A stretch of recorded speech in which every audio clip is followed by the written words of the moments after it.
Welcome to Holdback Podcast. My name is Jessica Hare. I operate Hare Hollow Farm, and we breed boas, balls, and select colubrids. Hi, I'm Jana King. I operate ASM Royal Tails, and I breed high-end ball pythons. We want to share our journey navigating herpetoculture and are dedicated to promoting biohazard safety for all species. And we would love you to answer the question, what's in your holdback rack? Welcome to episode 19. Welcome. Did you ever read the Dark Tower series ever? Stephen King? Oh, I am not into horror. My husband has read every Stephen King book ever. Even when they're like horror fantasy, like the Dark Tower is, or science fiction.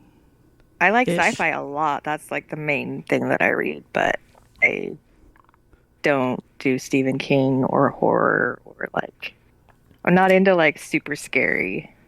All right. Well, some of his fiction is more, we've gone off the rails already. It's been about 30 seconds. 2 seconds. Some of his fiction is more speculative, so it's very fantasy based. So The Dark Tower is, to me, a fantasy novel series, not even horror particularly. But in that book, there's a heavy reference to the number 19. So that's why I brought it up. Maybe you should read it. Did they make that into a movie? Yeah, we shouldn't watch that movie. I think I've seen the movie. Damn it. The movie, Stephen King books make for terrible movies, is I think the consensus. I think like his novellas do better. Like Stand By Me is a fine movie, a good movie. But can you think of anything else that's actually good? Surely it's not the Tommy Knockers made for TV miniseries that was out. You remember that one? Whoa. I tend, like I said, I guess I didn't realize that he had a wider genre. I just tend to be like, Stephen King, no thanks. Yeah, to me, like the original Gunslinger, which is the first book of that series, was published in like those old fantasy magazines you used to get as in like pieces, like a serial. So it's like very fantasy. So if you're into like speculative fiction as a general genre, science fiction and fantasy, you would like it. To me, it's one of my favorite. I'm gonna make a note. Yeah, if your husband already has them, then it'd be easy to be like, whoops. Like he does have a lot. I'll have to ask. Yeah, the fourth book, Wizard in the Glass, is like the best love story that you've ever read, sort of. Anyway, moving on about snakes. Well, I mean, I think we also have to touch on the fact that it is 2/22/22 today. Imagine if you were having twins. They would never let it down. Oh my gosh. Somebody has that problem today, I'm sure. Know. Those twins, they're never going to get over it. No, they're really not. All right. So we really do actually have a show today, guys. Jana, what is the second best thing that you could do with money? The second best? You could either spend real money or you could spend fake money. So today, we're spending fake money. Fake money! All the fake money. We're doing the 5K Ball Python Project Challenge. So we went to Morph Market and we looked at current ads to try to make a ball python project with at least one male and 3 females, but there could be more females. And just see what we could like spend all of our Monopoly money on and what kind of sort of breeding group we could get. And you have a budget of 5K total. Right. Which is a hard budget because it gets you pretty good stuff, but not like the best stuff. Right. So then you have to decide how you want to spend your hard-earned. Right. Do you want to get Monopoly something like bucks. Crazy and then get some not so crazy stuff to go with it? Or do you want to just get kind of like mediocre stuff, but more multiples? Right. So this is just a thought exercise to show how we would put together the group, given what's currently available. And then you could take the ideas of how we did it and apply it to your own project. And we don't know what the other person has picked yet. Right, we picked blindly. Maybe we even picked the same project. We don't know. There is like a 50% chance that we have the exact same snakes. The same project. Because I still pick stuff I'm interested in, but I just don't have. I picked a project that I have none of. All right, that's but cool. That I am interested in. Right. Like, I wouldn't want to go pick a candy project or whatever, because I just wouldn't be interested enough, I think. But I pick stuff that if someone gave me $5,000 and was like, go do it now, I might have picked this if I had to really do it. All right, on the count of 3, we're going to say at the same time, the overarching project name, not necessarily like the combos within. No, I know what you mean. Okay, ready? What recessive you picked, basically. Yeah. 3. Okay. 2. 1. Ghost Pied. Paint. Whoa!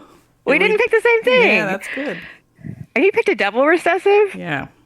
Oh, that's gonna be bold move. Bold move. Well, I picked a cheap double recessive. Yeah, that's fair. So that was part of the consideration. Or do you want to do yours first? Why don't we each do our males first?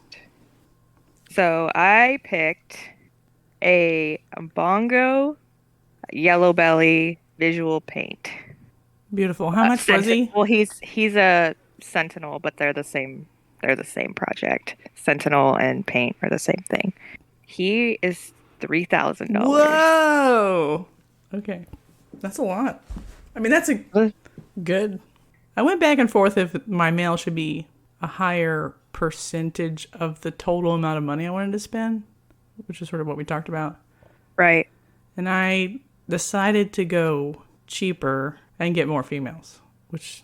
See, I had to play with that too, like, because if I had I wanted a visual male, because you're male if you are doing a project and that's your only set of snakes for that project, your male needs to be visual. And I could have gotten a visual for like $1,500. Mm-hmm. But bongo and yellow belly could play into any of my other projects. They're both genes that I really, really like. And bongo in recessives has maintained a higher value. And so it just makes him like ready to plug into any other to make it a double recessive project. And half the babies, just because it has bongo and a recessive, are more valuable, like inherently, because of the genes that he has. So, I mean, it's bongo, yellow belly, or pastel. Yeah, the like choice on the market also affects what you can pick. Right, absolutely. So my male was a banana Mojave ghost pied male, and I think it was Pos Pin and Pos Leopard, because you can't really tell. It looks like uniformly orange. Right. But if I could have picked another better quote-unquote codom to be in him and added $500 and taken that away from a female's price, I probably would have, but there just wasn't the availability. Yeah. And still been ghost pied. So now, if you were doing a double recessive project, do you think that it would have... I mean, you got a lot of genes in there, so I mean that's like a good pick, especially if he proves out those other genes in pied and ghost, either of those, because if you're plugging them into not doubles, it's still good. Do you think that it would have be beneficial if you're starting a project and you want it to be double recessive to even bother getting a male that's like visual head rather than double visual? It really depends on the cost of the project. Most people can't afford a $12,000 like DG clown. Right. So then you're just forced to get a het for one, visual for the other in your mail, just because that's just the amount of money you have. Is that what you're asking? Or the availability. Yeah, or like 3 are available a year and you missed it, just chronologically. Right, like if I can't get a clown genetic stripe, I'm going to have to pick a visual het for now. Yeah, I would obviously, I don't know if it's obvious or not, I would pick the clown het G-stripe. Correct. Just because it's the better. Yeah, so It's the even better to someone bang for your else, buck. yeah. It will Because then cost you everything more would be money. het for clown, but and the possible G stripe, I'd rather have the pos G stripe than a het for G stripe pos clown. It's just the value is better that way if Yeah, it's the so it's visual worth clown. the price tag increase for that version of the male. Because all those het clown, 100% het clown females are useful to clown people too. Correct. And not as many people work G-stripe. Yeah, I don't know what people do when they're on the super cutting edge, but for like Ghost Pied, it is very cheap for a double male. It's very cheap for a double female. So how much did yours cost? $1,500. Oh, I hate your face. So that's really insanely affordable. Yeah, and I mean the problem is a double het Ghost Pied female, normal, no genes, is not very expensive. So like they don't produce very expensive hets just off of whatever, codom female. Right, it's not like an exponential. Yeah, so like the goal here isn't to buy a bunch of really just like stuff off the street and like run a DG clown to it just to make a bunch of really expensive hets. Right. He's cheap. You can buy cool codom het ghost, cool codom het pied pretty cheap, and then you can leverage them. This is really versatile. There. Yeah. I did consider adding, and I did not in the end, a visual ghost pied female, because they're also pretty cheap. Mostly because it wouldn't be very... I think that a female is a good purchase, but she should always be bred to a different male. So, I did add a visual female with more of the intention of if you're going to be starting a project and you're planning, yours is already a double recessive, but if you're planning to put it into other projects, having a visual female is important as well. So like if I was adding this project to my collection, I have a clown pied male coming, and hopefully in the next year I'll be adding a clown genetic stripe male. And so if I was seriously adding this project to my projects, having a visual female that could go to either one of those males to create a triple recessive project, I think would be really valuable and important. Yeah, so when I made this, I didn't make it as if it was being added to my collection. I made it as if I owned 0 snakes. Really? Yeah. And I just wanted like the end product, whatever that is to me, and I didn't take into consideration my current animals because I would have bought probably different things. So I picked the project with that, but then I thought about how I would work it into a collection. I did not think like 0 snakes, but I also picked like I would be adding it to a breeding collection, not like I would be starting out as a breeder. Okay. I didn't establish those rules. Like I bought, I bought with my fun money a female clown het hypo to go to him to make triples, and obviously she would be useful in other projects elsewhere, as well. Yeah, forever. So like I was buying stuff for him the first season or whatever, and then they would all be fine for other snakes later. But I was mostly buying females specifically for him. But yeah, a visual recessive female is fine. It's good. So how much was your clown het hypo? She was $800. I forget how cheap hypo is. That's crazy. Hypo is basically Does she have nothing. She didn't have any codoms. I think there was a pastel that was similar price, but you know me. But it was a pastel, yeah. My visual paint was $1,300. The female? Mm-hmm. Okay. And then I added a blackhead leopard het pied female for $1,050 because I think blackhead pieds are nice. So if you made blackhead pied... And blackhead hypo is nice. Right. Blackhead mojos or pieds are nice, and they're all het ghost, so the ghost doesn't matter. You're just like working it from a pied perspective, but they're all holdbackable, sort of comboable daughters that are interesting enough to be worth it. Because the male's genes aren't that interesting. I'm buying him because he's a double. So I built in interesting genes to my females. Of, like all the basic genes. Yeah, he's cool to me. And he's banana, so all his sons will be banana. And so you can sell them at the show. Great. Good job, buddy. I tried to find a banana male just because, that makes any males you don't need because you already have the double visual still sellable. Yes. Yeah. And then I picked dark gene females to combo with him because they'll make nice dark gene banana combo males. Yes. That'll be a little bit more expensive than just a straight banana. What was your second female? My second female is Orange Stream Het Paint. And she was only $350, but I thought that Orange Stream would play nice with the yellow belly and the bongo. Yeah, I don't even know what a visual OD paint looks like. I could not find one, but I found bongo OD yellow belly, and it's really cool. So I think that with the paint, it would be fun. Yeah, so it sounds like you added a new codon per female. Yeah. Yeah, me too. And that's a good strategy in general. Like if you can't get a ton of codoms or incomplete dominance, whatever you want to call it, in the male, it's easy to add the gene to your population one at a time in a female and try to stack them in the next generation or whatever. Because you could hold back a different son and breed it back to the other mom and then go that direction later. Because it would be very expensive to find a bongo, OD, yellow belly, whatever, het paint female right now. You probably either it doesn't exist. I don't think it exists. Yeah, or they're not selling it if it does exist. Then I bought an Inchy Ivory het pied female, $700.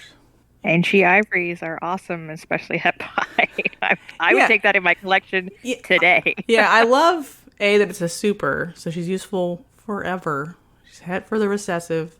So GHI Mojave pieds make a little gray or black sort of ring, and so when you add yellow belly to it, it overdoes the ring around the saddles on pieds, and it makes it super jagged, but then you get these really obvious like negative spaces around this jagged black saddle on the pied.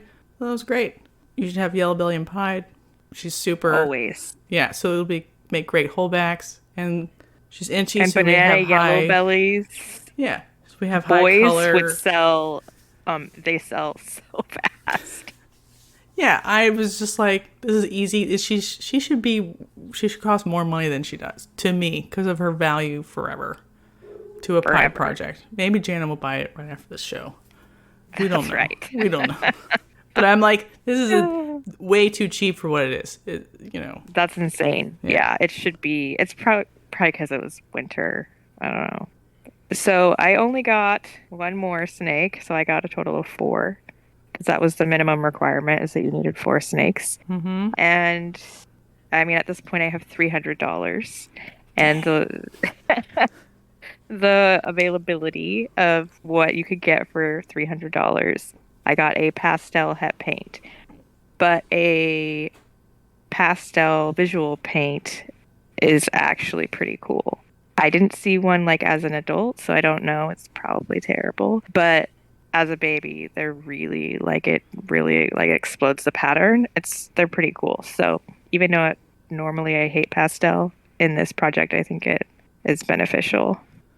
Yeah, and I think it's not like the worst thing ever, because down the road, I think the DG paint, which there are double hets for, will be very cool. So yes, the next generation, after you hit a pastel paint, you can breed it to your DG and then bring it back again, because I think pastel does like to disrupt patterns. So and it really reacts with the paint. Right. So it needs DG for sure, but it's one of the most common ones that have been worked into the project that has reacted the most. And plus I was broke at this point. So I bought 2 more females. A GHI het pied for $450. That seems cheap too. And a GHI hypo for $500, which you can buy them for cheaper than that. But so then I have a chance to make GHI Mojave visual hypos 100% het pied, and then GHI Mojave pieds 100% het hypo. So the right kind of sun coming out of either of those could go back to somebody else. I did kind of consider getting double het females that were cheap, but you're going to make a trillion of them because the dad is double visual. Just keep a bunch of your 100% het ones, visual the other. I still cannot believe you managed to do a double het project for $5K. Because even though pied is cool and is whatever, it's still undervalued compared to other stuff. Right. And for some reason, Ghost Pied, even though it's very attractive, It's so beautiful. is very cheap. With no genes. Yeah. It's beautiful. Yeah, and it combos great with everything else. Ultramel, DG, Clown, too. You can put it into all those things, too. So if you already have... Yeah, literally everything. It is a shame it's, like, so cheap in some ways, too. But, yeah, you can totally put together a very cool, fun, lots of genes, not that much. And the combos, once you hit them, are still really expensive. So, like, a GHA Mojave Ghost Pied would probably be $2,500 or $3,000 or something. A GHA Mojave Pied, just that is $2,000. Yeah, that's why I couldn't believe how much the heads cost. Right. It doesn't make any sense. It's like nothing. No, it really doesn't. So, like, I know people are reason to get visuals, but the cost basis difference doesn't actually make sense. Like, let's say a het female should be half as powerful as a visual, or maybe a third. She's really sometimes a tenth the cost of the visual same thing, even though she's just half as powerful. Yeah, I absolutely agree that hets are important. Not everything has to be visual to visual, especially if you have a good male and that female is bringing in like a new gene or a new addition to your project or scaling it up, even if she's only het. It's like you're still going to hit visuals of your project even if the female is only het. Yeah, and in other species sometimes it's not so much in ball pythons, but like the hets breed better than the visuals, like in albino boas. Sometimes the het albino females do actually do better long term than the visual albino females, because there's maybe something a little iffy in the gene. So maybe that's kind of true for ball pythons. I don't know, maybe not. I've heard rumors about visual female pieds being worse at breeding than... I've heard so many rumors that female pieds don't eat, they don't breed as good, they don't, like, they're picky about going, like, I don't know. I mean, obviously lots of female pieds go now, but I've definitely heard that about pied and ball pythons. I wonder if also this is like a rumor. You know how a long time ago they never sold male pieds? They only sold females and kept het females. I wonder if this is like a rumor based upon that, like, practice. Did they not sell the males to keep the price up, or? Maybe that. But then they could just, like, give that male 10 more females. But so they would sell the females for $25,000, keep all their hets, and the females would go out and then wouldn't breed for 3 or 4, 5, 6 years or whatever. But they were still making visuals off of their male pied to het pied pairing. This was like Brian Barczyk time, like a long time ago. Yeah, no. I don't think it was intentionally used to stabilize the price in the market, but I think that was an unintentional consequence of it. If you're only ever sending out females, you know. Yeah, in a recessive project, if you only send out females, it's taking everybody a long time to catch up. Right, especially if those females are the weird females that don't go till they're 5, just because they don't feel like it. So you don't have you have to breed them once, and you have to breed them again to get the hets to come back to her, and then it takes fucking ever. Then 6-7 years have passed, and then the price of pieds is down to $2,000. He bought it. Not $25,000 anymore. Yeah. 10 years later. Dang it. So, wrapping up, I think we had 2 good examples: a single recessive and a double recessive. We both picked a recessive as the main project, which is, I think, correct. Yeah, absolutely. There's a few exceptions where you could pick a non-recessive project. 2 actually come to mind, but for the most part, you want to pick a recessive project that you like. Right. And if you have other animals, it'd be good if it sort of meshed nicely with it. But if you don't have other animals, it's fine. And then we did present it as like a male and the females. But if you were buying this right now, fresh, don't buy the male. Buy them next year. Buy the females first. This is like old news. Old news, but people still do it the opposite. No. Or they'll buy like a pair. They're like, oh, I got this female. Got like 3 or 4 really cool males, and they're like, yeah, I have 2 females and they're babies, and now I've got these banger males, and it's like you did it backwards. I don't know how many times I've seen that posted, like, what females should I get for these 4 males that I have? And they're not bad males. Like, they've picked good males, but it's like your cart before the horse. Yeah, if you have just sort of whatever codom females or whatever, you can use the male over them while waiting for your better females to grow up. So that's very normal. But most people don't even do that. They just buy a bunch of stuff, like almost a 1-to-1 ratio of males to females, and then they try to cobble together breeding groups out of that. That's a mistake. Don't do that. Spend your first year or two buying females. When your first set of females hits 1,000 grams, that might happen to you when she's 9 or 10 months old, or that might happen to you when she's 18 months old, but depending on how fast you feed. That's when you start being like, okay, I need a male for the next year. I'm going to buy it now. For more information about building a ball python collection, check out episode, I don't know the number. It'll be in the show notes. Did you get it? 10. Whoa, 10 episodes ago. It was old news. Yeah, we do a whole episode talking about that if you're interested. And if you want to play what you would buy with 5,000 or what collection you would buy with 5,000, feel free to comment on our Instagram. Oh, speaking of which, someone left a review but then didn't say who they were. Thank you, 5-star reviewer. I love you, but I don't know who you are. So, can't give you a kiss. Somebody was listening and totally did it. Yeah. But we can't give you a shout out if you don't tell us who you are. All right. So if you left that review, message us and we'll give you a shout out next episode.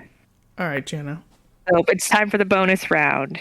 If you had 5,000 real money bucks right now, what would you do with it? You don't have to, there's no rules on this money bucks, but you have to buy something that's like currently exists. You can't make up a fantasy kiki. Right. No, so if I had $5,000 to spend right now, I actually wouldn't spend 5,000, but I would purchase a female clown het genetic stripe, and they're about 3,500. All right, that's a good purchase. What would you purchase? I was stressed out about it. Just thinking about this not real money. I didn't have to do anything other than look to see if it was still available. Yeah, I know the one you're talking about too. That's a good purchase. I remember how I sold that leopard pied Posset DG. Because I was like, surely this will force me into buying a visual pied male 100% het DG. But now that I have 5,000 hypothetical dollars, I still don't even want to spend it on that snake.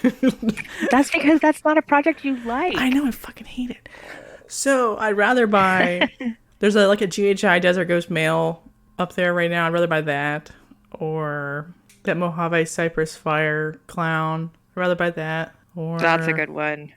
There's like 10 other snakes I'd rather buy first. Right. If I wasn't trying to just what's a cool snake, I want to say Bob's Balls has a multi-combo Cypress Clown female. Really, really, really, really want Cypress. That's my dog, everybody. Digging at my door. Yeah, I want a Cypress Clown too. I just know with absolute certainty I don't want it in a female clown because I'm scared she'll take 7 years to grow up. Right. So that's why that wasn't my pick, because it's not logical to buy it in a female. It's not logical necessarily to buy it with the other genes that it has. And it's $4,000, or maybe it was $4,500. I can't remember, but it was a lot, and it's illogical to do that. I did look at some of the Cypress Het Clown combos, but I think that the smartest thing for me to do would be getting a Kiki girl growing up. Yeah. It's not as fun as some of the really cool stuff that you could get. Yeah, I wish I had more, so does everyone else, ready to go Het Clown or Visual Clown females. Everyone has this feeling. So that... Way to rub salt in the wound. Oh, no.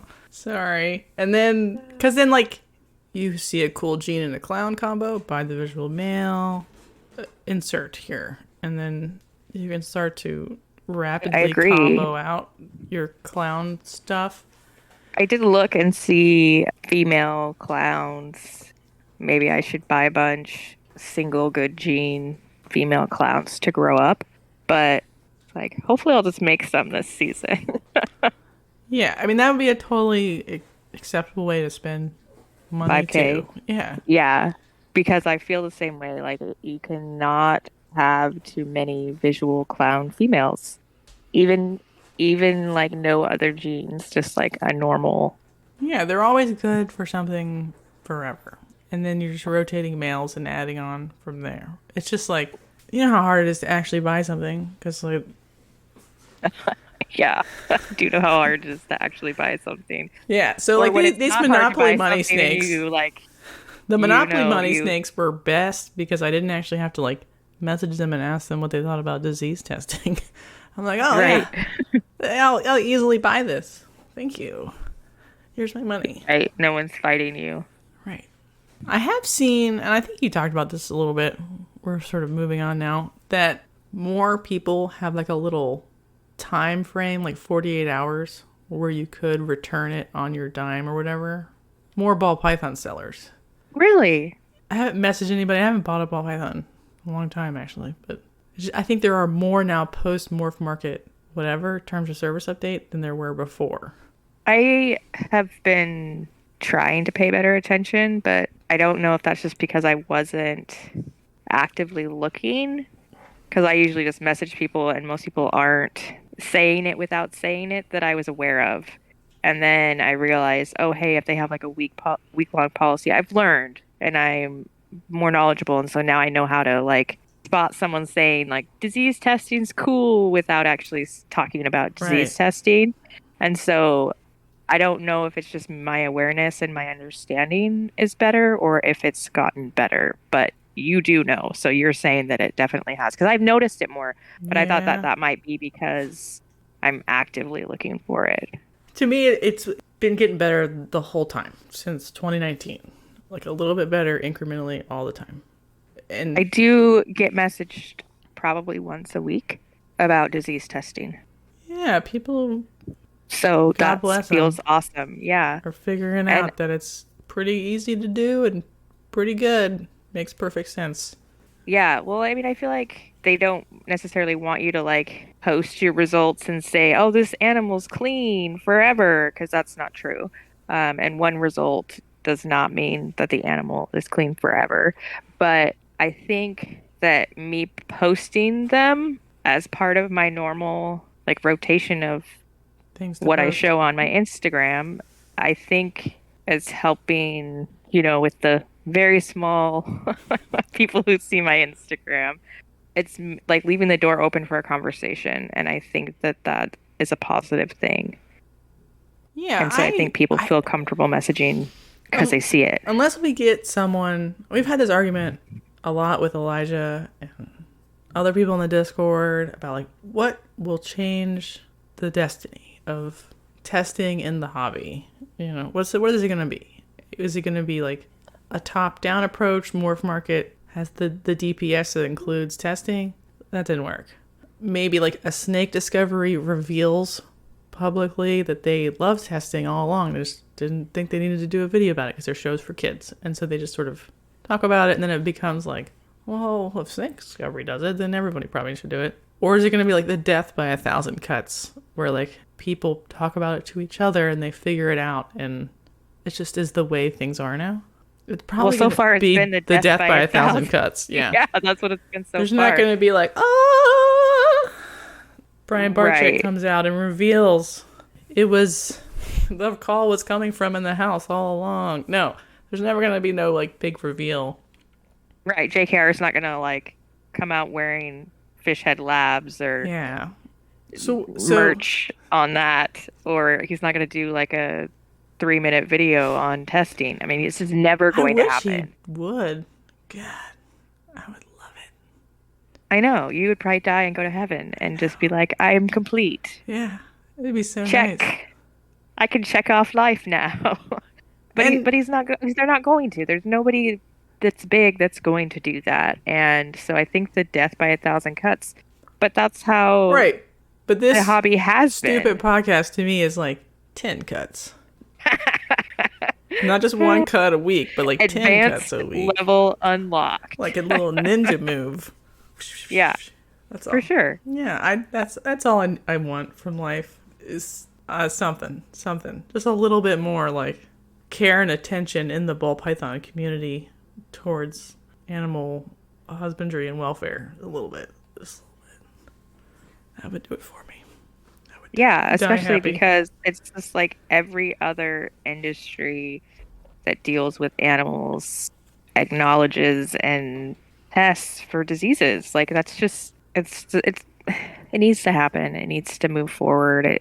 It's not as bizarre as people are making it. And I don't know why I don't know. I guess I could tangent on this for a while. It just frustrates me.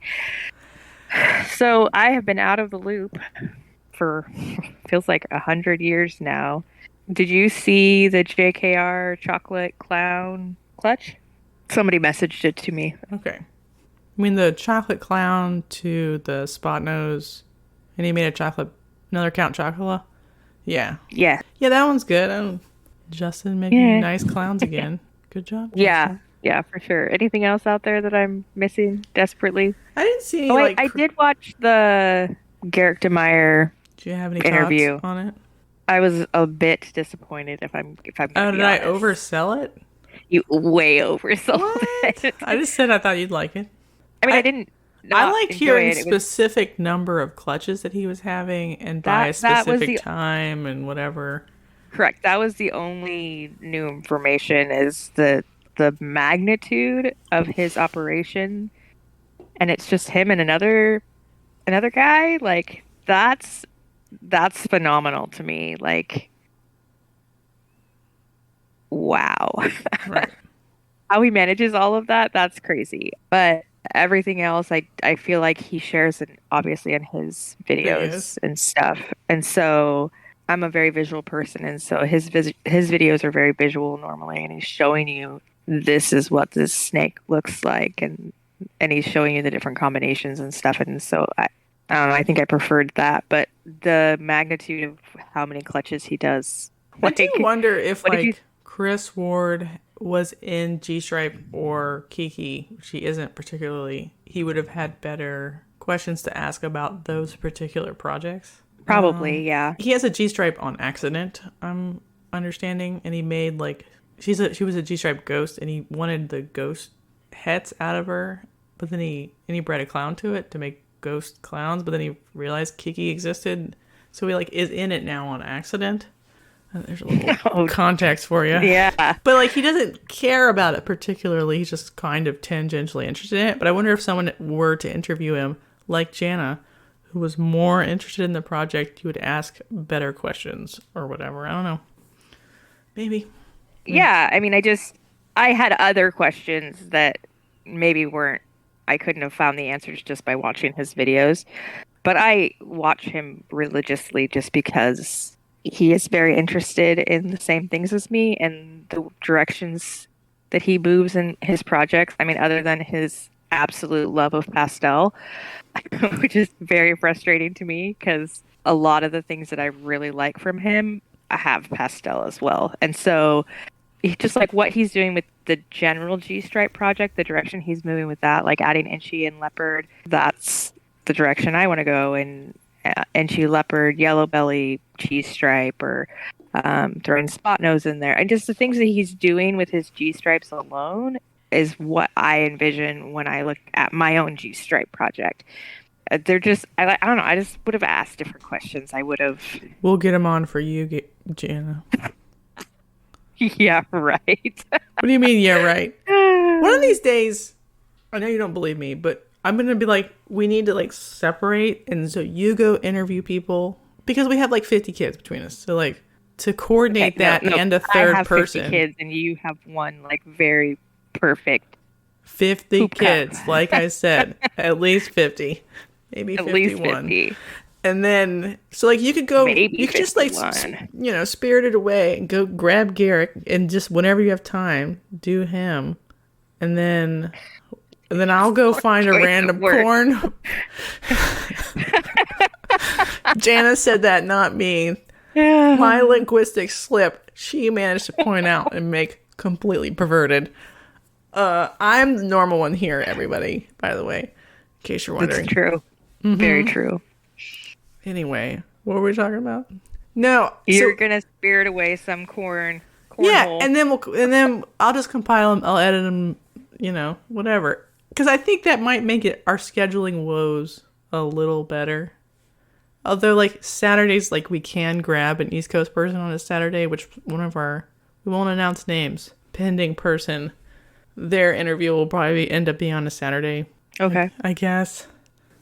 As soon as Jana gets her crap together. Yeah, Jana's a when tough she says bird scheduling to issues, nail she down. says she's talking about Jana. Well, it's me too, because if Chris leaves for a long time, he's gone all the time. I can't like reliably have Expect something him to at be night. there. And it Right. almost has to be at night unless it's on the weekend.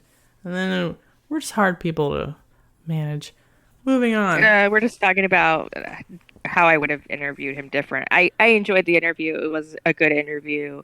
I always enjoy listening to Garrick and what he's working on. And I mean that, like you said, talking about his numbers and stuff. I did run his percentage of successful clutches per female. Did he say what his total number of adult females is? He sure did. Okay. And then he said how many clutches he got. What was his number? 71%. It's probably good. So what do they say? Like, I feel like I was told, well, I guess that lines up. I feel like I was told like 3 out of 4 will go.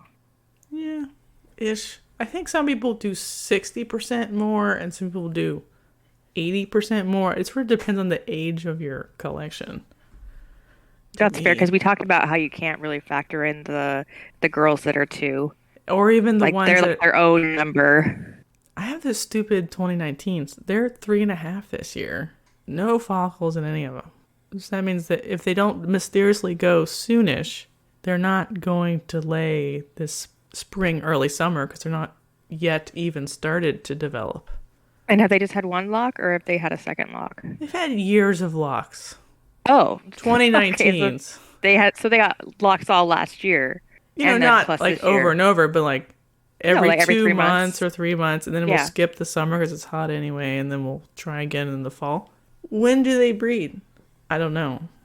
I want to find those weird females that 100% build follicles, you know, early. Well, you've got that one female that is already going to go again that's done the 2 slugs, that's slugged out. Right, but she's an adult. I'm talking about like early as in young. So like, which females regularly go at 24 to 28 months or whatever, and then which females regularly go at 3 years? Yeah, we've talked about this before. Yeah, we talked about it ad nauseum. I just have no idea. Well, I feel like AAP, if you're keeping your own females back, which of course most people do, and your girls are going at 2 years old, and you keep their daughters, and they go at 2 years, I mean, you're like line breeding your own quality into your breeding program. So you're line breeding that trait that they go at 18 months to 2 years old. And so as you keep back your own stuff, then that will be more likely, if that makes sense. So like if you have a girl that goes at 2, keep her daughters, keep them all. Right. Yeah, I mean, I suspected that Snicket's daughters were going, but they just haven't put on the big follicle changes. They are all bigger than baseline, but they're being slow about doing something about it. So I don't know if they're in the middle of reabsorbing or just being slow because they...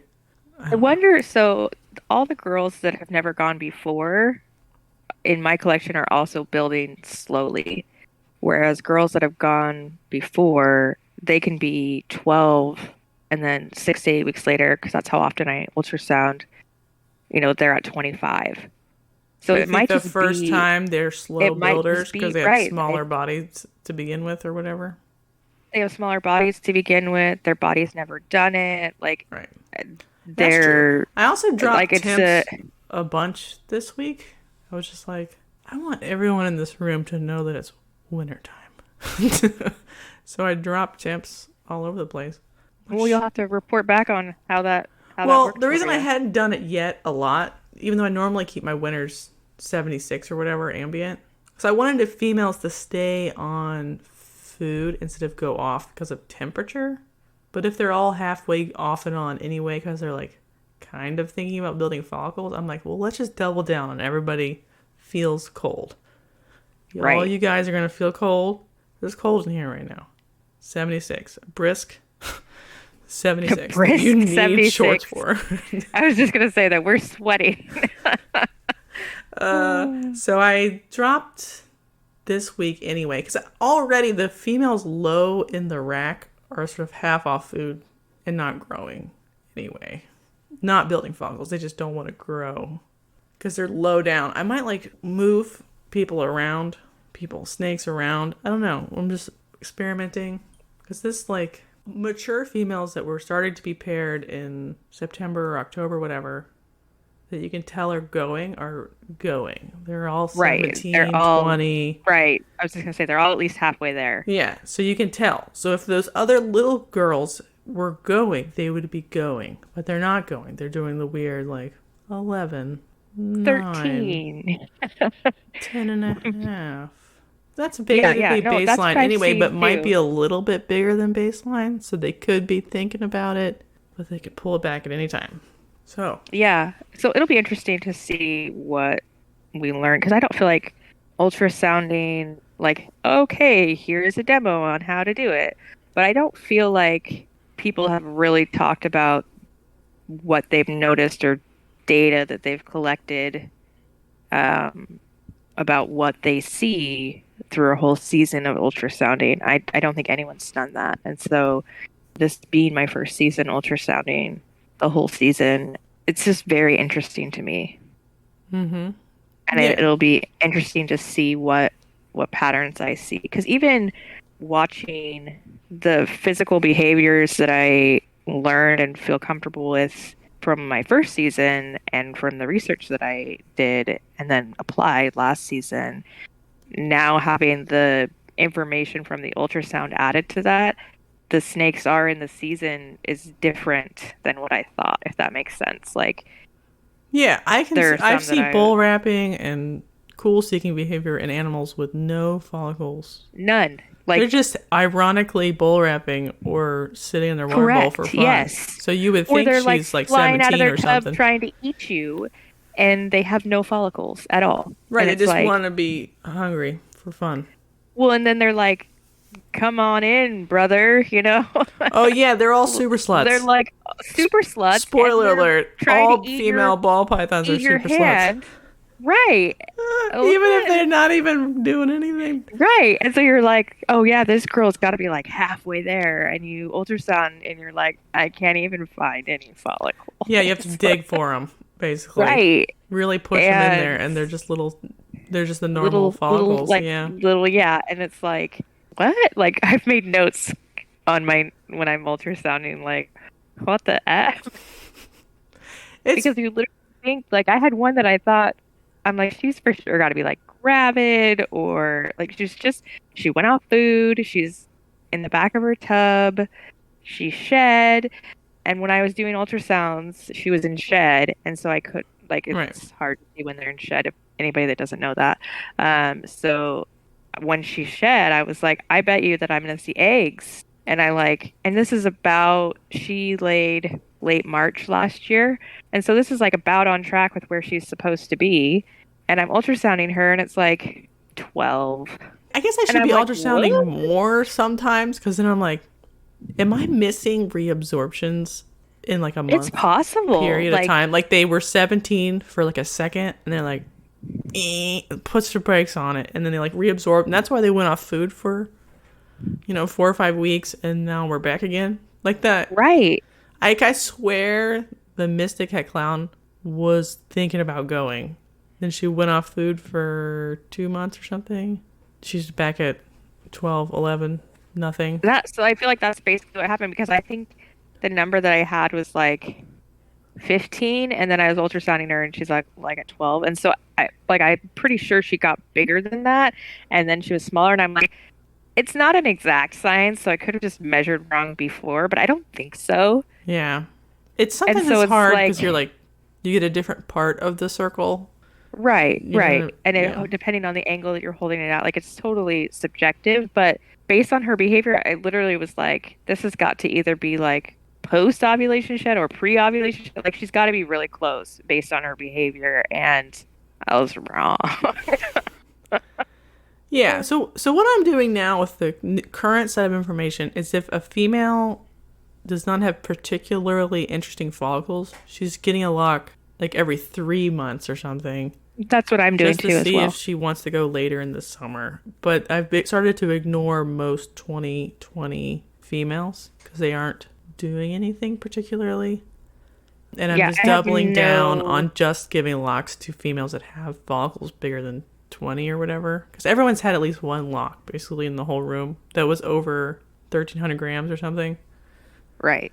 Mostly no one is going except for the older females anyway.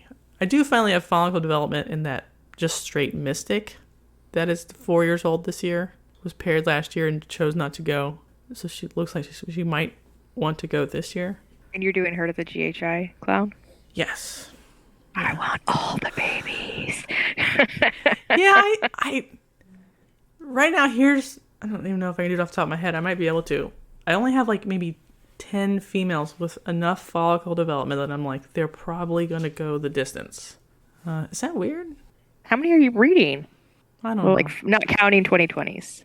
Maybe like 14 non-2020 females. Well, older than 2020. Pretty damn good that 10 out of 14, right? That's that normal range. Yes, it's totally acceptable. Like 75-ish. What's happened here? 66 to 75-ish. Yeah, that's totally normal. Most females are going again and are on track to lay either sooner or about when they would probably lay anyway. But I don't know. It's hard. Life's hard, I guess that's what I'm saying. I don't know. So the ultrasound has like answered questions, but also opened up new questions. But at least now you know not to lock females if they're still at 10 after mini locks in 6 months. Just don't look at them and ultrasound. Like, I'll probably not even lock them ever again. I'll ultrasound them if they're now at 17. Then I'll give them their second lock or something, or 20th lock at this point. But you know what I mean? I won't pair them again since they have swimmers in the bank on tap. So you're saying you would do like a 6 months? Yeah, I'll just like ultrasound and check. But there's no reason to waste. Since the JHI clown has been all over the place anyway, he's going to start getting tired if I keep just... He's been around giving out locks. Giving him locks. Giving them out for free. Yeah. And until little pea pod grows up big and strong, they're not really available to back him up. Just the banana pastel clown is available. No, it's confusing. Life's confusing. Well, and you wouldn't want to use him at this point in the season to back up the GHI. I've been using him as a fluffer on those like 2020s. Right, like a you give it and then you finish with the GHI clown. Yeah, like, but right now none of the 2020s are going, so I'm actually not... Like, the banana clown blocks don't count for them to me. Right, because they haven't started. I'm just talking about the girls. He's not fluffing any good girls. Correct. Okay. Sorry, buddy. And then the banana calico yellow belly baby, he's still just a little chicken nugget. Yeah, he's not even a chicken nugget. He's like those chicken straws you can get at Burger King. What is he, like 150? Maybe. He might be. Yeah, he was a June baby, but he's really little buddy. The best thing that's of my 2021 males, like the best psychoist eater, is the special het clown male. I don't know why he's so... Just every time I'm in there, he's like, you want to feed me again? I could probably feed him every day. I don't, but I probably could. My spot nose is like that. My spot nose has now been like, I'm a little too fat. So he doesn't want to be fed every 5 days. He wants to be fed like I've been every feeding week. my spot nose and my bongo males every 5 days because yours is like double the size of mine. Dying a little bit. And so now I like interact with them like 3 or 4 times a week instead of like twice a week. He's gotten me a couple of times because I open up to clean his bin and he's like, yes, thank you. Me? I will eat you. Yeah, that's how they just hit that like little snake ball at like 400 grams or something, and they want to go a little slower. I guess. Yeah, he's not 400 yet. He's probably 275, and he's all like, "Yeah, she's finally feeding me."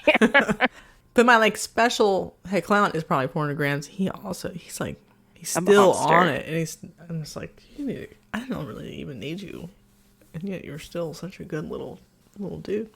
I paired tonight, actually. I paired almost every male out tonight. just like, It's fuck gonna it. get really cold tonight. Does that affect the temperature in your room? Not really. I mean, the walls get colder. I was just so usually my male ball pythons at this point in this season they'll get breaks every other week or something because most I can tell who's not doing stuff and who needs stuff. Correct. So you do like 2 or 3 really important locks, but then they have 2 or 3 weeks off, is what how I do it. Yeah, yeah, because you just And don't. then I ultrasound again, and then I give the 2 or 3 Right, important locks, and then right. they sit till it's ultrasound time again. And right now I know who's really probably going and who isn't. So all the isn'ts don't even matter anymore, sort of. So I've been throwing in like Oh, that's disappointing to hear because I'm still hopeful. they could still go, but to me so far there aren't that many like late year females like that lay in November or something. And the two females I have that have done that before, both of them are going early. So they have recalibrated themselves to the room To the cycle. normal. Yeah, So that's weird. that is The weird. the lesser and the black pastel that Peter Dinklage messed up are both like, help me, I need jizz. So they both have follicles that will put them on track to lay in the summer, not in the fall. Is that like 20 or 15? What do you consider on track for summer? I don't understand what the numbers you just said were. Like the number of Sorry. No, the millimeter size. What size do you consider oh on the track? butter's at like 17 or something, and the black pastel is at like 22. So I guess And they you could don't think take their they'll sweet ass lay? time and still lay in the fall. But the black pastel originally laid in October of 2020, and the butter always laid in November. So if they are on a normal trajectory, they shouldn't even have follicles. Their first lock should be now and would get them to November. Or the first lock, like March? Yeah, like Well, March. I It guess should it have is been almost March. March. It should have been Right, March. right, Like that right. was the right time. That's what's in my notes. But I'm like, do you guys early this year just to see what's happening, and they're both going early anyway. The tri-stripe got the black pastel, and DG got the lesser. So they're not like critical pairings or whatever. But I would like hit tri-stripe, black pastel, banana things. So my girls refuse to give me eggs. And it's All of them driving still? me up the freaking wall. Are they alive? All of them. They're all alive. All right, good My job. Nido girl is at day 62. So I had postured at last episode that maybe I had gotten her ovulation wrong and she was going to go into her pre-lay shed, but she has not. So that blows that out of the water. It's got to just be that because she's out in my living room And it's colder in your living room. rather than in my 78 to 80 degree reptile room. My living room is like 68 to 70. Apparently I'm had her hotspot turned down to 88. I don't know why I had that, but I did. So she is significantly cooler than what I'm used to for my lane females, but my other girl, she's only day 38. I'm just super impatient. I'm like I need a win. Somebody just give them up. We're kind of in collection update. Oh, we are. Is that okay? Yeah, I have some other weird topics, but we'll get there. Does she have like a normal body shape where like the spine is sticking up and she's really wide, like she's gravid, or does she have like the just wide shape? No, she has the ridged spine and the like. I think she's gravid. She's just cold. Well, I did warm. ultrasound her. My ultrasound is in quarantine, and she's definitely. I mean, like she had eggs bigger than the screen, so like I didn't even measure them because I'm like it. There's just a different. You know what I'm talking about, but Yeah. people who haven't seen it, but there's just a different shape to an actual egg as opposed to like a 35 millimeter Yeah, once they get shelled, follicle. they have like a oblong shape Yeah. rather than a round Yeah. shape. It's just a different shape. So you just see it and you're just like, you're like, yeah, that's an egg. And so I don't know. I don't know if she is egg bound or if she doesn't seem weak. She comes and like I see her like move around and she takes a drink and I don't know. Nobody's going to give me eggs. I know it's early days in the season. I need a little a little win because there's been a couple of just big hits and morale is low. So please, to whoever is the egg god out there, I just need some eggs. I think by next week you'll know something. That's my guess. I'm guessing. Well, she'll either pass away or give us eggs. Yeah, and maybe the other one. But we said that last week. Yeah. We? Well, I mean, she's not even to the point that anyone would be fidgety. I'm just impatient at this point. Not to rub it in, but I have even more eggs today. It's more colubrid? Mm-hmm. Which one? The one... Japanese rat steak laid today. Yeah, I saw that. You put up a thing. Wow. Sorry. Sucker. Except mine are worth $5, so it's not that cool. It's kind of cool. Yeah, I don't know. Yeah, this is the benefit of colubrid egg season. It's tight and compressed, so like you get all of it all at once. Like instant gratification, almost. Yeah, so the one that's in shed of my king snakes like lives in her egg box, and the other one keeps pooping in her egg box. That's okay. Is possible because your females are older. Yeah, it is normal. They just poop wherever. That they can skip years, colubrids, but it's not common. I just don't know. Your females are older, but they're not like insanely old. No, they're like 5, 4. I think they're 4. Yeah, so I wouldn't. I thought yours were like 10. That's your male. My male's 10. No, they're not old. They've never even been bred. I think they're 4. All right. Yeah. Here's what my colubrids do. It's a lay box. They go in it for fun. They will poop in it. They will eat out of it. They will breed in it. The males will go in it. Everyone will go in it. Everyone will go out it. I know when they're like definitely gravid or building follicles big because they'll go to the heat. They'll leave the nest box to go get on the heat if the whole area is not warm enough. But then they'll come back to the nest box. Like they're always checking where it is. But they definitely need to incubate the eggs inside of their body like a ball python does. So they'll go sit on the hot spot a bunch. And they lay one day randomly and you're like, cool. It's usually 7 days after they shed. Yeah, it'll be interesting if the king snake that's in shed, if she will eat after she sheds. Because I have no idea if this is her pre-lay shed or her post-brumation shed. The other girl, I don't know if she's going to go, but she definitely has gotten bigger recently, like swollen. I don't know how to describe it. She just looks different. Yeah, they start to look sort of thicker. And it's because they're building, basically. They're building follicles, and so it pushes out.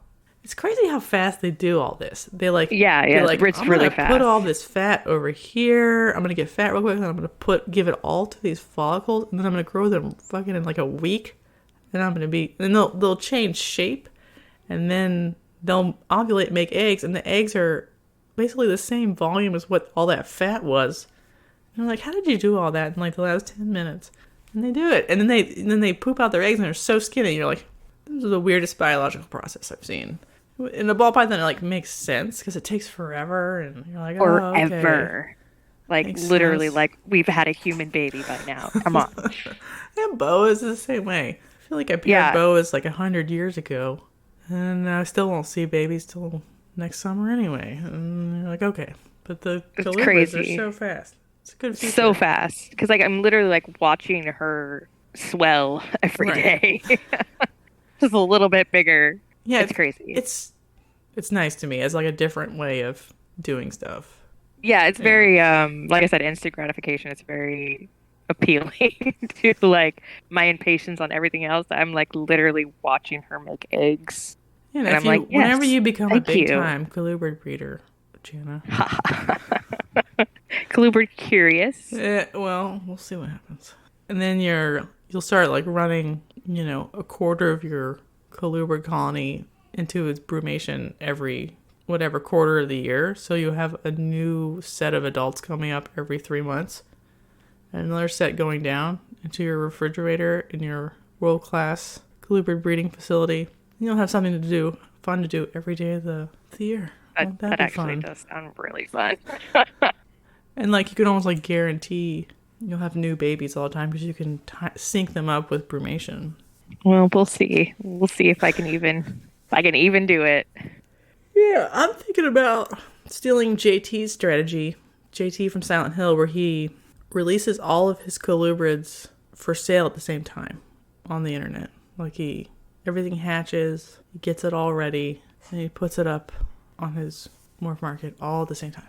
But you just got eggs, so would those eggs have to wait for the rest of the season's eggs? Yeah, kind of, but all the eggs come in like a month. So some babies would be fed 10 times, and some of them might only be fed 6 times. But wait, so you're going to be getting eggs like all the time now from your colubrids? Oh yeah, well in the next month, ish. And if they double clutch, you ignore the double clutch ones. But the idea is to like put 150 babies all on your website or morph market all at the same time, since the babies are cheaper. So someone could put an $80 one, a $100 one, a $250 one in the same box, right? All at the same time. That's awesome. Yeah. It doesn't really work as well for ball pythons because there's kind of a season. What doesn't work at all? Not. So you sort of have to put them up as they're ready, unless you. It's really odd. I've noticed that mine are usually in like groups of 3. Like I'll get like sync up near each other. Yeah, there'd be like 3 clutches in like a week, and then it could be like 2 or 3 or 4 weeks, and then another like 3 clutches in a week. And that is how my first season went, like just little groups like that. So I would like raise up that whole group, even though they hatched, a couple of days to almost a week apart. So I would do like little groupings, if that makes sense. Yeah, my first year was not particularly like that. I had 2 clutches that were born in May, and everyone else was born in like July or August. And then this year, almost nothing was born early. There was 2 June clutches, 7 in July that hatched in July, and then 1 later one, and then the slug out one in November. So it was very tightly compacted to the summertime. It's probably because I let my room get very seasonal because the boas are in the same building. There's like a external pressure forcing them together in terms of time, the temperature. I thought you said that the outside temperature didn't really affect the temperature in your... It doesn't, but I cool my room for the boas.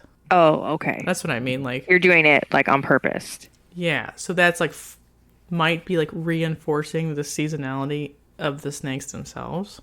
I don't know. Fucking ball pythons are weird. They just do whatever. Well, if a lot of yours go to hatch in July again, that'll be interesting to see if you're still here in July. Like, what if that's a reality? Because then that would mean that the temp thing really does play a huge part. I don't know, because there are people that say that it doesn't, and then there's people that say that they're just like absolutely it does. So if you always keep your room between 80 and 82, then it doesn't, because like obviously the animals can just float to whatever time they want. But I think doing that schedule where you're forcing everybody to hit certain times, and that's a female that was going to want to lay in November, you're cutting off her chance at follicle development anyway. You know what I mean? Like if you're raising temps really hot and you stop pairing, even though she was a November layer her whole life before you got her, you're never going to get eggs from her because you're always fucking her over. So I guess what do I recommend? I don't know, nothing. I think in general, ball pythons are kept too hot. Sometimes they act like they want to be 72 degrees. Like they want to be really cold. So I would consider like even bigger cages with an even bigger spread of temp. Because maybe that'll do better for slugs and stuff. I don't know anything about snakes or snake breeding. Oh, man. A lot of people recommend absolutely diametrically opposite things when it comes to ball pythons. So then you're like, it's crazy. Okay, sounds great. I only feed larges every 3 weeks, or feed only smalls and weans to 5,000 gram females, but feed them 10 of them in one sitting. What? Those are 2 different pieces of advice. They're both crazy. So I don't know. Here's what I do know. I think cooler options is better than we think it is, even if it makes females We've talked go about off this, to, how like cooler is always better. Yeah, for boys and girls. Because if you look at the temperature overnight in Africa, it's pretty regularly in the 70s overnight in the cool season, or lower, 60s. So a termite mound is warmer than the air. Right. But ball pythons don't live in active termite mounds. They live in abandoned termite mounds or just rodent holes that have been abandoned. So that means they're probably pretty regularly getting down into the 70s some of the time. Are they actively eating at that time? Probably not. Do we want to mimic the environment? Maybe. Maybe not. The environment isn't always the best. It might be natural, but natural doesn't mean best. Because natural includes getting eaten by eagles. Not the best.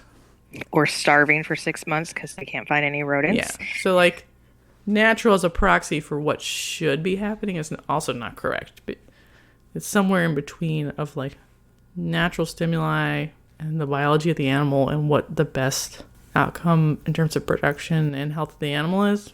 I don't know. I'll need about 20 more years of breeding ball pythons to sort those out. Yeah, my room, because I live in a very old house and we have a heat pump. So when it gets really cold, like it has been the last couple days, and starts to get like in the 20s, the overall temperature of like my whole house, 'cause the insulation is terrible, it like drops like 3 to 5 degrees just because of how absolutely cold it is outside. So I feel like it's not going to do that once I'm out in the snake shed because we're going to have 6 inches of amazing insulation. But right now where they're at, if it is really, really cold outside, it does affect the temperature in my snake room if I don't crank the heat Right. to maintain it. Like if I just keep it where it's always set, it does a natural dip when we have cold spells. And I haven't noticed that it's been not beneficial, if that makes sense. Like I just let it do that. Yeah, I think it's okay. If they could retreat to a hotspot once a day, they could. I almost think we could make the room temperature 65 degrees. You know, like human being temperatures, as long as they could choose to warm up if they wanted to, and then we would be fine. I just think that would probably trigger some of them to go off food, not for follicle reasons, but just for like, oh, it's the time of year when we don't eat because there's no food because it's cold and all the rodents are missing or whatever. It might remind them that that's what they're supposed to be doing. And most people maintain temps to force like a year-round faster feeding response. Right. The other thing that I've been doing, which we can talk about, is more pine shaving bedding for ball pythons. What? What? Say what? So pine shavings, kiln-dried pine shavings. I know what it is. All right. So if you get on the internet, people will be like, don't ever put your snake on pine shavings. Because they're bad. They clump them in with cedar shavings because there's too many volatilized molecules that come off of the shavings that are sort of bad to smell. Right. Right? Right. But most pine shavings are kiln dried. So all that has been like burned off when they dried the wood in the kiln. Right. So I use pine shavings for my rodents pretty much all the time. Don't go out of my way to get aspen or something else special. Nope. And I've been using pine pretty much exclusively for the colubrids and the boas for a long time, since 2019. Because it's actually totally safe and fine. I just don't like that it's dusty. So I like to like set up the tub, but like let the dust blow away, settle down. Or you can also like shake the bag and get the dust out. Does that make sense? Inhaling dust is bad. But I've been using on the ball pythons just because I'm a mean old bitch. I'm trying them out. And it's pretty good. Let me just say that. And I have some pros. How about your sheds? I keep my humidity in my room like 60. Oh, okay. So like if I was trying to like use the Coco as like a reservoir of water, pine doesn't hold as much water. But unlike aspen, you can get pine wet and it won't mold, which is a pro for pine. That's true. I have had that. I do have the kings on aspen, and I've hated it. Yeah, I don't use aspen anymore because it literally just like a spilled water bowl will cause a little moldy patch right away. Yeah. Well, and like my females are wacko right now, and so before I switched them to smaller bowls, they were like having a splash party in there. Right. I mean, like literally everything surrounding the bowl is stopping wet every other day. Right. And so I'm if like, pine gets I like literally that, just it gave doesn't you all mold. fresh. It just changes color. Right, like with grass, because they pee on it all the time and Right. it doesn't mold. Right. And then, so that's a benefit pine over aspen. And then the other benefit would be if you put it in a ball python container, I can see where they poop because it's a different color, because it's brown, instead of them hiding the poop. And Coco, you know, they like sort of poop and then they'll like push it. Like a cat. Yeah. So it's really obvious there's a turd in the bag because it's a completely different color. Benefit. And then if there's poop and like a pea circle, it changes the color of the pine in that area also. We were talking about like stinky Coco because you couldn't tell, you hadn't changed it enough. Right. And I'm like, well, let's try something else here.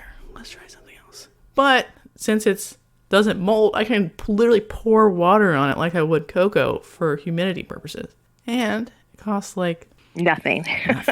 Basically nothing. So I've been using it. I've done some ball python bins where the whole thing is pine. I've done some where like the back, just like the back half, you know how most of them will poop either on the front or the back. Usually it's the back though. Right. So they don't like the hot spot as much. Always. They don't even want to be up there. It's always the back. Yeah. For mine. So they normally poop in the back. So if you do the front Coco and the back pine, they're shitting on the cheap bedding, right? But they have a space they can go for higher humidity if they want it. Exactly. Oh, that's smart. And so then I've been like able to scoop out the whole back and throw it away and then replace it with something that costs 5 cents while still keeping like, the nicer $20. Coco in the front. And I think that's my favorite method right now. I might try that. That's genius. And then you're never having the like oversaturated pee Coco. Yeah, because I know where they peed because they're all peeing for the most part in the back while they poop in that area. And I can see exactly where it went. And so I'm still able to get the benefits of both. There are like other negatives to like a finer... My dog just died. There are other negatives to like the finer... you know, not like a cube shape. Like they could technically get it in their mouth, just like they could with aspen. But I don't use So do you use the really big chunks? Yeah, I use the chunks on ball pythons. Okay. Mostly because when their hemipenes come out, this is maybe too much information, they sort of drag it around. So like if it was in the fine bedding, they could retract more bedding into their stuff. I think I have one or two like trial pine in the V70s that have adult females that are being bred in them, but I haven't seen any issues. But since they pee and stuff, I would consider maybe more Coco in a female cage because they're gonna be breeding in there, touching each other's junk, dragging it all over the carpet, dragging it over here. Like Coco doesn't necessarily get that much on there because it's big pieces. Right. So maybe use more Coco in females that are being bred. But that little back corner where they always poop anyway, they're stealth hiding those like brown hot dogs. It's a very easy way to like save Coco, save money, and still like super obvious visual reminder of where they've peed to. This is what I'm saying. No, it sounds genius. Also, it costs $7 for a 4 cubic foot giant bale. Yeah. Did you on how the XR20 and the Freedom Breeders tubs is going? A little bit, but is there more juice? Well, juicy. I was having a lot of trouble with humidity in my vision because I feel like it's more geared towards colubrids.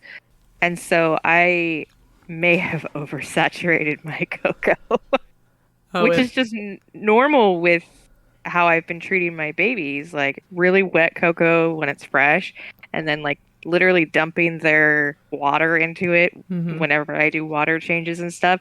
And it's been a couple weeks now, hasn't it? And because their water dish, it's so wet in there. Their water dish is so big, and plus you have the PVC rack, so they're enclosed where they hadn't been before, that literally the little spot in the front is like always soaking wet. Yeah, that happens in my sea serpents too, where it's like raining in the front. It's just I just figured with like the holes in the side that it wouldn't do that as much. I just have to be more cognizant of taking the front Coco out and mixing it with the back, because the back is still like not drying out like in the vision, but it's still Drier. drier. It's not wet that I would be concerned, if that makes sense, but it's not getting bone dry within a couple of days. So if I just remember to mix it, I probably wouldn't even have to add water at all. So Yeah. So what I I'm glad do, I'm glad that it's better. It's just yeah, a lot better. And I was worried that it would be because of all the holes that yeah, it would still suck. But it's been I just have a few things I need to tweak, but I'm really pleased. yeah. I think we've already talked about this before, but when the baby racks were in a low humidity situation, it was the holes of the freedom breeder tubs was too much unless I added water, even in a sea serpent's PVC. But in a normal situation, they rain. Like a normal snake room humidity, 50, 60%, it will rain in the front. So right now, I just like throw the substrate away if they like spill their water bowl and they ruin it, because it's never going to dry out. And just give them drier bedding. That's another reason to use the pine, because it doesn't matter. You just throw it all away. Pine in the front, yeah, it wouldn't mold like the Coco does. Doesn't. And I have had bad batches of Tractor Supply pine that smell too strongly of pine resin. That's very rare. So those ones I definitely give to the rats. But right now, every kind of snake I have is on pine. So do you get blasted on social media about it? Fuck them. I know there's a lot of other people who do too. But yeah, you probably will be. I think people just don't think about what they're saying when they say that. To me, it's literally aspen, just different shape. So if you would put a snake on aspen, people that have aspen get blasted. They get blasted too. But which isn't fair, because if you have good sheds and your snake looks healthy, then you're doing the correct thing for your environment. Right. Coco isn't like magical in any particular way. And the other thing about Coco is I've had people, we can talk about this now.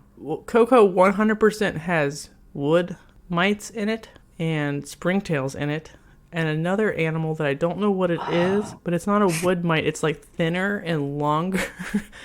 And none of these are snake mites, by the way, so they won't hurt your snake. They're fine. But there are living beings that come in Coco blocks that do not come in. Many springtails. Yeah.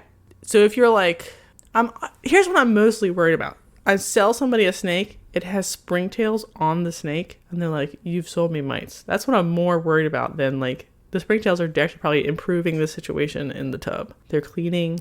I don't like that they jump into the water and die. I was just going to say, that part's irritating. That they're in the freaking water dish all the time. This is a Coco that means problem. My snake is probably getting like fresher water because I change it more obsessively because that grosses me out. Why is there a puddle of dead things? Pine bedding, because it went literally through an oven, does not carry any beings in it. Unless they like crawled in while it was sitting at the Tractor Supply, which I still have never got anything. I think it's just too dry and obnoxious. So even though Coco, you're like, it's compressed, it's because it was compressed in Thailand or whatever from the coconut husks. There's eggs of whatever. Everything. Yeah. Yeah. There is a company that is marketing kiln dried like Coco? Maple aspen fluff. Remember we talked about it? I know what you're talking about. I don't think we talked about it on the podcast though. I don't think so. It was not. I don't think so. I reached out to discuss becoming like maybe a distributor or something. What was the price per cubic foot or whatever? It was really cheap. Like way cheaper than Coco, like half. Not as cheap as pine for sure. And probably not as cheap as if you buy it bulk aspen, but definitely like half the cost of Coco. So aspen, when I at retail price was a human, in the mid 2000s and I had snakes, used to be like $10 for like 4 cubic feet. So the size of a container that you can buy pine in now. Aspen is now like double pine or triple pine.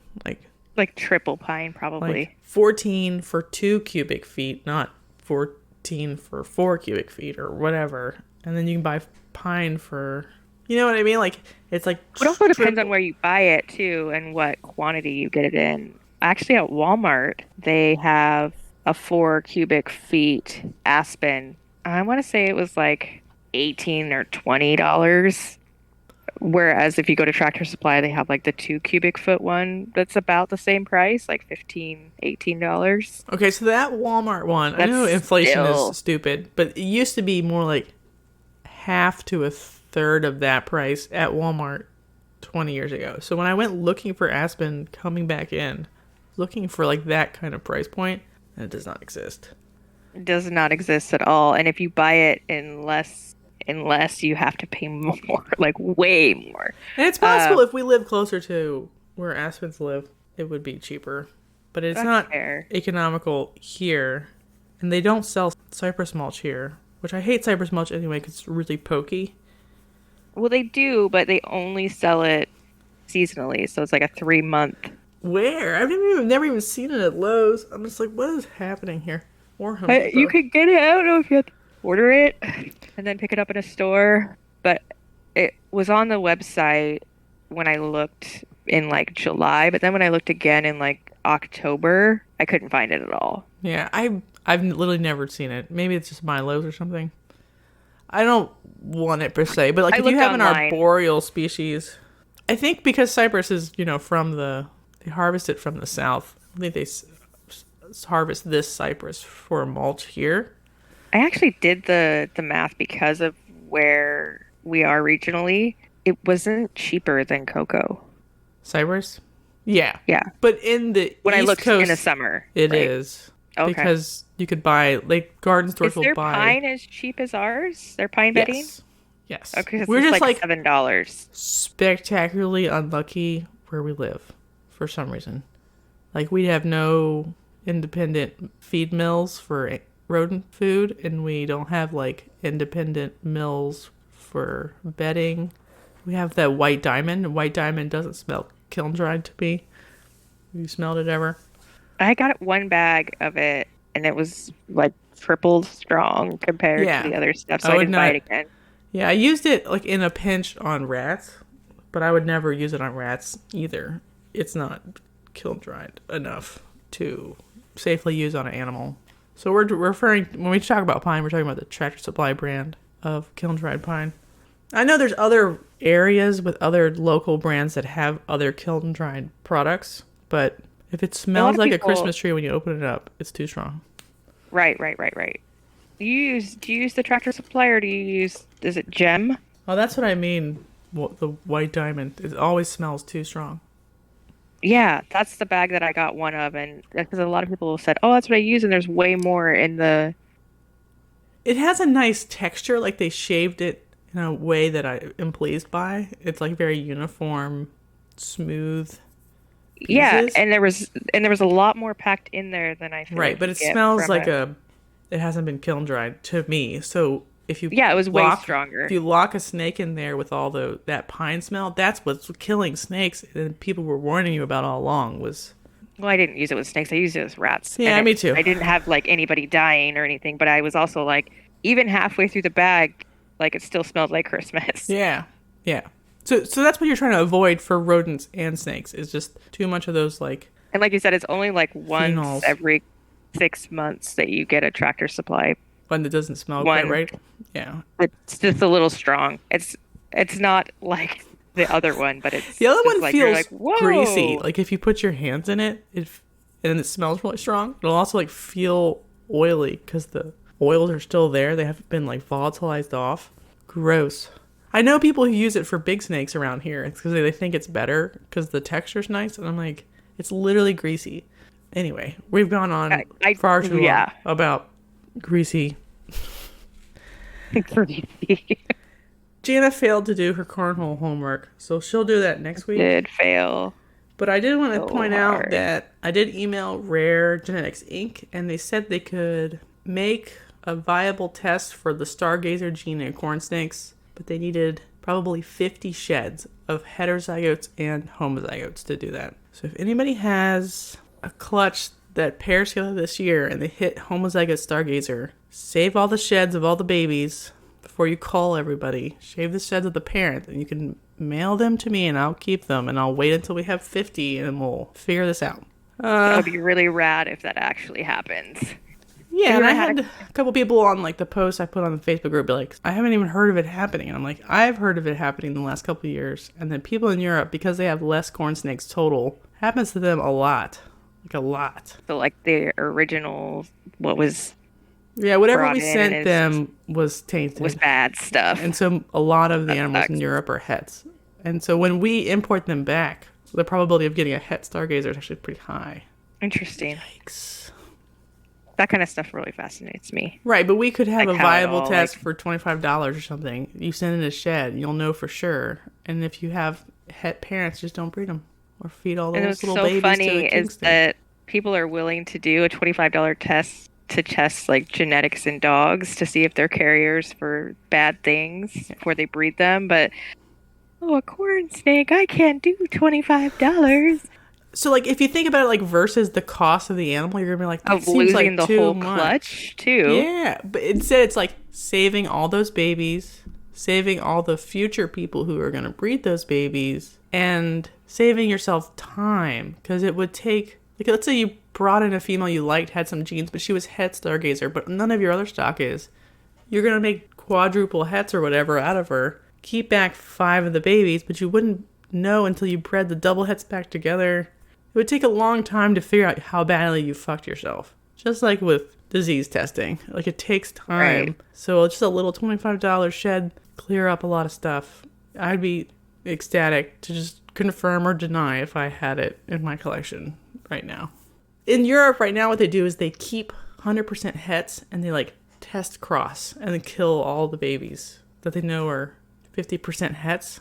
So that means like it takes 2 or 3 years to be like 99.9% sure. Because, 15 babies isn't 100% sure. You need really like 37 babies to be sure you didn't like just miss the odds a bunch. But literally, like, they've killed every baby for 3 years instead of producing anything.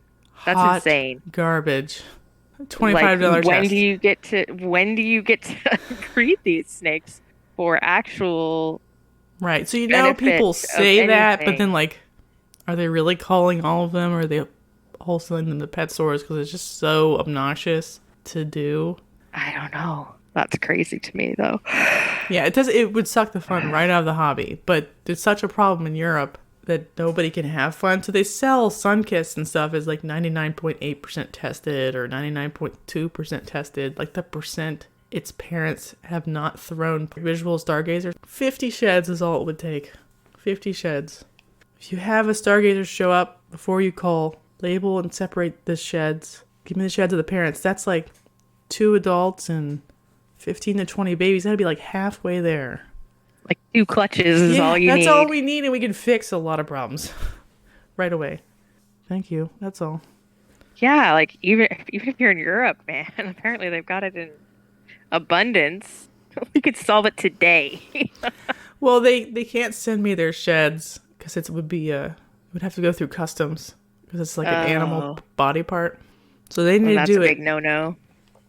Yeah, it would be like $100 or something to get it through U.S. Fish and Wildlife Service. So I just rolled my eyes in case anybody needed that information.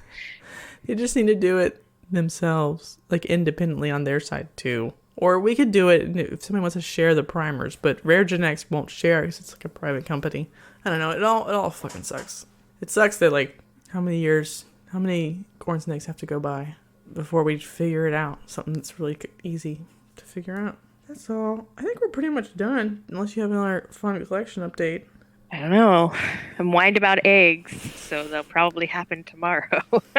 Yeah. So how many snakes do you have that are gravid right now that are ball pythons? That aren't colubrids? Boas and ball pythons. You have one female that's boa that's pregnant, gravid. Yeah, I don't have any gravid ball pythons. I guess I should shut up and quit bitching then, huh? Yeah, I have 3. I haven't had a single ball python ovulation. I expect one in the next month or so, based on how big her follicles were, but I'm not going to see a baby ball python until June at the earliest at this point. So if I didn't have colubrids and boas, it would be pretty lame and boring. You know what I mean? Yeah. Like, it spices stuff up. I haven't done the math as to what that means for the July show for me. Yeah, if They need to do the I math. couldn't do last July show because I wouldn't have anything to bring except for corn snakes, like a couple corn snakes and 1 litter of boas, which is probably what's going to be, if I was still here in July, what it would be like this year. Because even if the baby balls are born in June, sometimes they're ready by early July, but they sit in the incubator for 2 weeks, basically. Yeah, it feels like a long time, like 10 days or something to shed. And then you're like, okay, I'll move them to the little thing and give them a couple of days to get ready. Right. And then every 5 days. So it's like 20 days minimum, but it's better if you do 30 days. It's like what, like 6 weeks, 6 to 8 weeks? Yeah. If they eat every time. Yeah. If they do everything just perfect, which sometimes they do. If I was going to go to the July show, I would expect to be mostly bringing colubrids that are born. I don't know what your season's going to look like. You have more early stuff, but not a ton of early stuff. Yeah, last year I had a really early season. So I was one of there weren't very many ball pythons at the July show. Because a lot of people were having anythings at the July show. That's fair. I think total inventory was like all-time low. It was good. So I did really well because I had early clutches. So I was just hoping that that's what this year would look like. And I mean, I'm on track for that. And I'm just... February sucks, man. I don't know what it is about February that's like a giant bummer. It's because you're real tired of winter in this. Real tired of winter. It's still not quite wintry. Like sunshiny yet because like mid-March, it's like you start to remember why you live in Washington. Yeah, there's a ray of like hope. 4 months of like solid gray clouds and rain. Mm-hmm. And so I'm just like trying to crank through this last month and get to the better stuff that's like mid-March. So we've got a couple more weeks, but I don't know why this part of the time of the year. I mean, I do know why, but it's like this is always a rough. So we'll see. Hopefully we'll be getting some clutches. Hopefully we'll be getting some more ovulation. Sorry, are you attending the April show? I know you're not vending.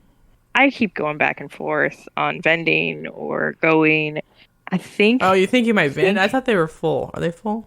So I have no idea if they're full. I don't think they turn anyone away. I don't think they've ever maxed out. That's the other show that fills up and is full. So I do have tables. I thought they sent a thing that they suspected they were going to be full and that you should, get tables early because they're using a different room or something. Am I making that up?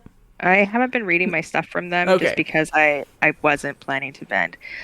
So Mesa Terra, who I usually share a corner booth with, has a table, her own table. And she purchased it, and I didn't know if I was doing it or not. So she got her own table, and they said if I changed my mind, because they messaged me and they're like, wait, you guys didn't get your corner, and it's just one table. Was there a mistake? Do we need to fix it?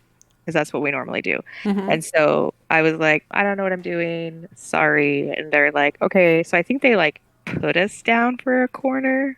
And they were still waiting for me to just like, hey, I'm actually coming, haha. But I didn't do that great in Portland because there's so many Portland breeders.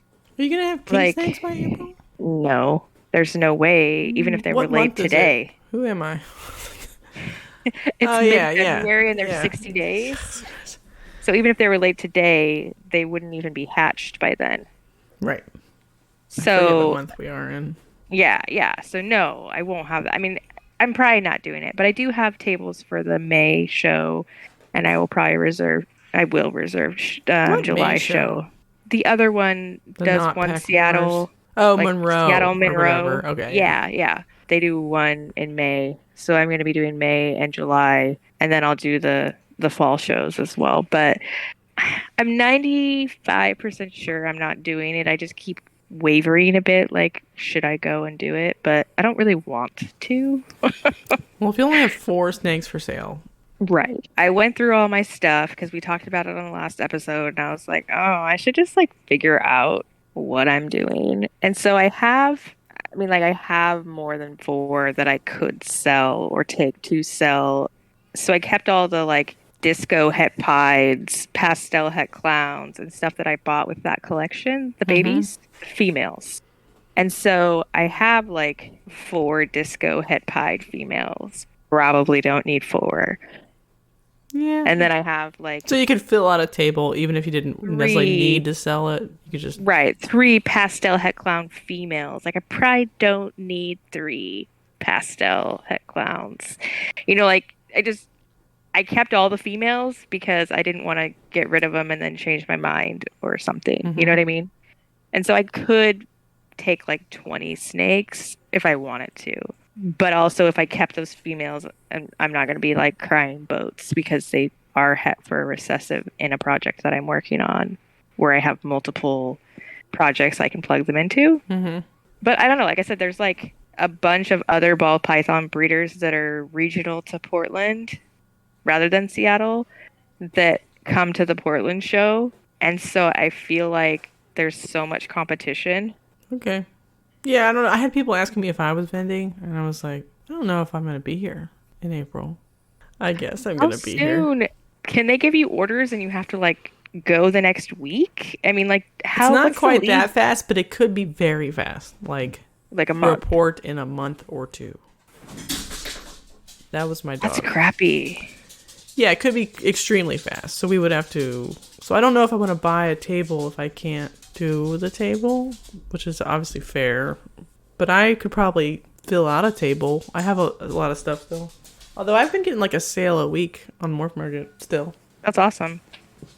Yeah. So I mean, like I have like 5 that I'm 100% need to sell, but then I have like a bunch that are just I don't know yet.